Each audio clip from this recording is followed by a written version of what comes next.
अस्सलाम वालेकुम नाज़रीन, आऊँ ख्वाजा नसीमुद्दीन नवी ॾिसी रहिया आहियो सिंधरंग न्यूज़ HD। ख़बरुनि जो सिलसिलो जारी रखंदे हींअर अमर रिपोर्ट आवां शेयर कंदासीं अहमदपुर खां। पूरी दुनिया के गैरतमंद मुसलमाननि तरफ़ां क़ुरान पाक की बेहुरमती के ख़िलाफ़ एहतजाज जारी आहिनि। उन सिलसिले में टाउन कमेटी अहमदपुर के शहरनि तरफ़ां भी स्वीडन मुल्क में पाक किताब की बेहुरमती के ख़िलाफ़ मेन चौक खां प्रेस क्लब ताईं रैली कढी वई है, जंहिंमें शहरनि ऐं सिविल सोसाइटी के अॻुवाणनि वॾे अघ में शिरकत कई। असां मुसलमान आहियूं ऐं हुज़ूर करीम सल्लल्लाहु अलैहि वसल्लम जा ग़ुलाम आहियूं।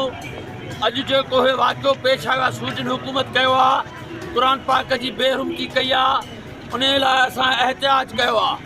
असां पाकिस्तान के वज़ीर आज़म के, सदर पाकिस्तान के, चीफ ऑफ सुप्रीम कोर्ट के चीफ जस्टिस साहब के त इन्हनि ते सख़्त कार्रवाई कई वञे ऐं इन्हनि सां सफ़ारती तालुकात कटा वञनि।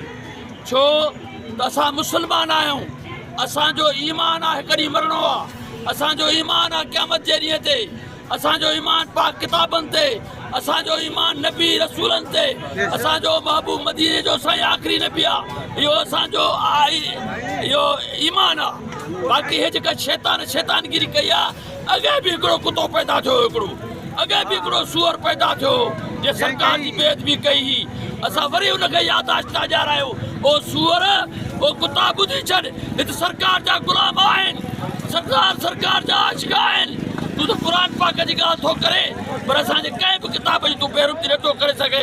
असां उन्हनि पंहिंजे जेके लीडर ऐं पाकिस्तान था सॾाइनि, उन्हनि खे अपील था कयूं, पंहिंजे पार्टियुनि खे हर को दरख़्वास्त करे त इन्हनि सां तालुकात सफ़ारती कटियो। इहे मुसलमान आहिनि। असां पुरअमन रैली में चौक बस स्टॉप खां प्रेस क्लब ताईं स्वीडन मुल्क में पाक किताब की बेहुरमती थियण खिलाफ़ सख्त नारेबाजी पिणु कई वई।